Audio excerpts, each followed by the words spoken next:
Fui conhecer a família do meu namorado e acabei presa em algo que parecia um culto de casamento eterno. Eu nunca fui de acreditar nessas histórias malucas que aparecem no Reddit, mas agora eu sou literalmente a pessoa escrevendo uma, porque não sei lidar com o que vivi. Então tudo começou quando conheci um cara no Tinder. Vamos chamá-lo de Luca. Ele parecia ser a pessoa mais normal do mundo. Gostava de música alternativa, de cozinhar, vivia me mandando fotos dos pratos. Tinha um humor meio irônico e era lindo, confesso. Nós ficamos conversando uns 2 meses até começar a sair de verdade.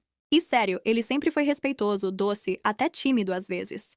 Depois de um tempo, ele começou a falar bastante da família. Ele dizia que eles eram muito tradicionais, mas com um tom meio ambíguo, como se não soubesse se aquilo era uma coisa boa ou ruim. Eu não dei muita bola, achei que era só papo de família conservadora. Até que ele me convidou para passar um fim de semana na casa deles, no interior. Eu achei fofo, porque significava que ele queria me apresentar oficialmente como namorada. E como eu estava totalmente encantada por ele, aceitei. A casa deles era estranha, grande, antiga. Parecia ter sido esquecida no tempo. Aquela arquitetura clássica, mas mal conservada, com cheiro de madeira velha e mofo. As paredes do hall de entrada eram cobertas de quadros. E eu juro, todos eram de casamentos. Casais sérios, sem sorriso, olhando diretamente para a câmera. Algumas fotos eram tão antigas que estavam esmaecidas, mas todas tinham algo em comum. Os noivos estavam sempre com a mesma expressão gelada. A mãe do Luca me recebeu com um abraço sufocante, como se estivesse me esperando há anos. Ela disse com um sorriso quase forçado.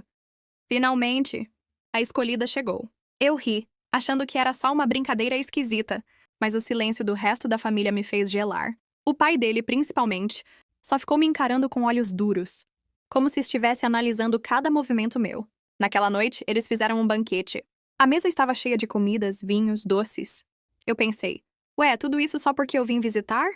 Mas ninguém me deixava em paz. Cada parente vinha me perguntar de onde eu era, minha idade, minha família. E principalmente, você acredita em promessas eternas? Ou você acredita que o amor verdadeiro nunca morre? O ápice foi quando um tio mais velho levantou um cálice, olhou para mim e disse em voz alta: que seja bem-vinda à próxima união. Eu quase engasguei com a bebida. Olhei pro Luca, mas ele parecia tão desconfortável quanto eu. Pálido, olhando pra mesa sem coragem de encarar ninguém. Eu acordei no meio da noite com um barulho vindo de fora. Passos. Murmúrios. Quando olhei pela janela, vi luzes de velas no jardim. Me aproximei mais e senti meu coração despencar. A família inteira estava em círculo, com várias fotos de casamentos espalhadas no chão e no meio, um vestido de noiva pendurado em uma árvore. Um vestido que parecia do meu tamanho. Eles estavam rezando, ou cantando em uma língua que eu não reconhecia. Eu congelei. Corri pro quarto e encontrei o Luca arrumando as coisas desesperado. Ele olhou pra mim com os olhos arregalados e disse só: a gente precisa sair agora. Eu tentei te avisar, mas nunca consegui. Eles não vão te deixar ir embora se descobrirem. Meu corpo travou. Eu só conseguia perguntar: o que eles querem de mim? E ele respondeu: eles acreditam que toda mulher que entra nessa casa tem que dar continuidade à tradição. Você não é a primeira... Nós saímos pela janela e atravessamos um matagal no escuro. Eu tropeçava, arranhava os braços, mas só conseguia pensar que aquela família ia aparecer a qualquer momento atrás de mim. Conseguimos chegar até a estrada e pedir carona com um caminhoneiro que passava. Eu tremia tanto que mal conseguia falar. Quando finalmente voltei para a cidade, Luca me deixou no meu prédio, pediu desculpas e disse que ia sumir por um tempo. No outro dia, todas as redes dele estavam deletadas. E agora eu tô aqui, semanas depois, escrevendo isso. Porque tem uma coisa que não consigo tirar da cabeça. No momento em que corri pelo jardim, vi uma das fotos no chão, meio virada. Eu juro que a noiva da foto parecia comigo. Mesma cara, mesmo olhar. Eu ainda não sei se aquilo era coisa da minha mente, do pânico, ou se realmente aquela família já tinha me escolhido antes de eu nascer. Atualização. Então, vocês lembram do que contei na primeira parte? Fugi da casa da família do meu namorado, Luca, depois de ver aquele ritual bizarro com o vestido de noiva na árvore. Ele sumiu, deletou tudo, e eu fiquei tentando seguir a vida fingindo que aquilo nunca tinha acontecido. Só que semanas depois ele voltou. Era uma noite normal. Eu estava voltando do trabalho, cansada, com fone de ouvido, quando senti alguém me puxar pelo braço. Meu coração quase saiu pela boca. Era o Luca. Ele parecia acabado, olheiras profundas, barba por fazer e um olhar de puro desespero. Você precisa me ouvir. Eles não vão parar. Foi a primeira coisa que ele disse. Eu queria gritar, bater nele, exigir respostas, mas fiquei travada. Ele me puxou para dentro de um café que estava fechando e lá me contou tudo.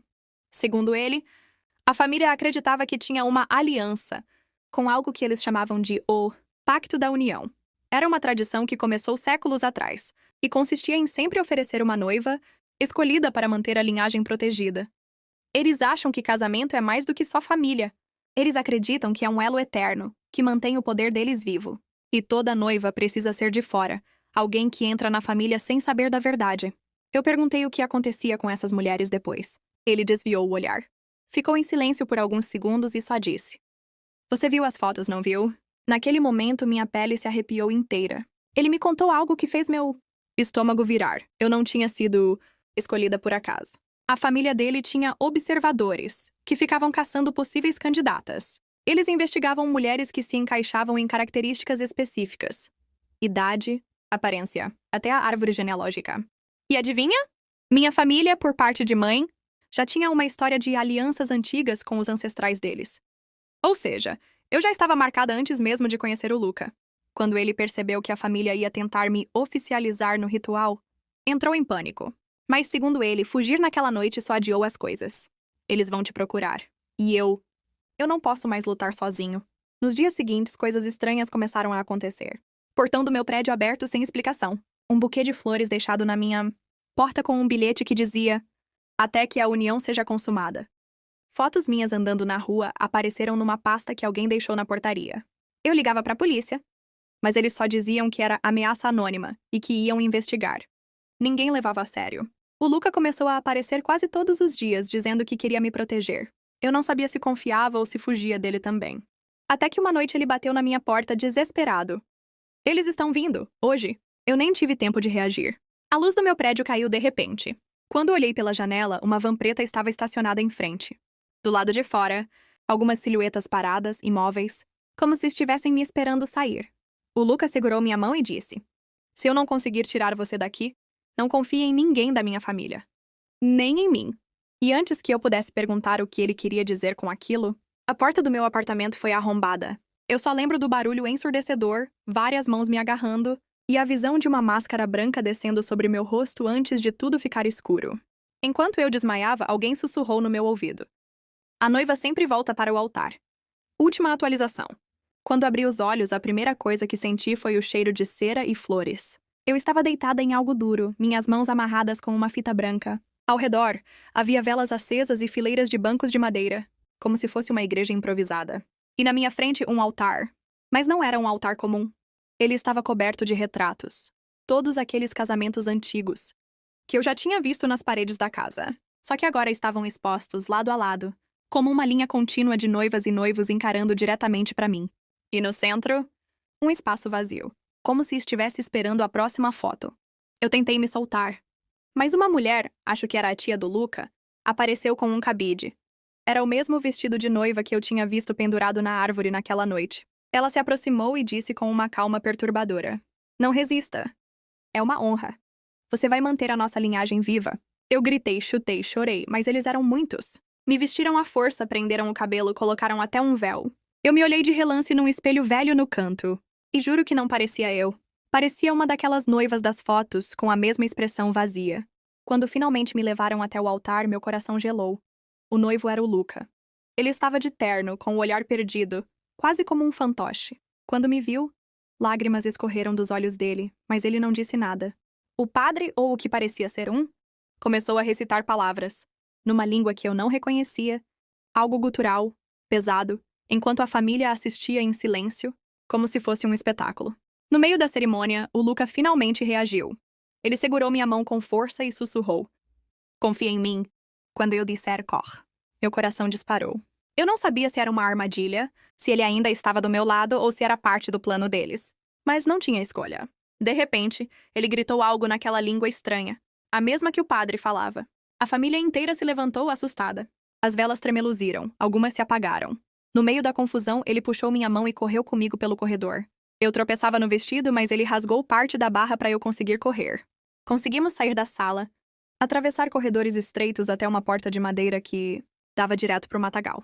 Corremos como nunca na vida. Atrás de nós, gritos, passos, vozes chamando meu nome.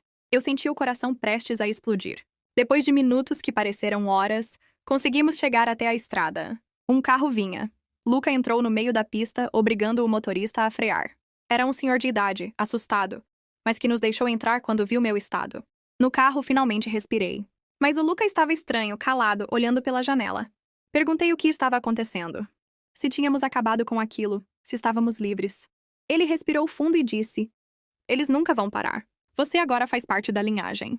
Mesmo que não queira, mesmo que a gente fuja para o outro lado do mundo, o pacto já foi selado. Eu fiquei em choque. Comecei a gritar que não ia aceitar aquilo, que era loucura. Mas ele só virou para mim e completou: Você não entendeu? O pacto não é só com a família. É com algo maior, algo que já está em você agora.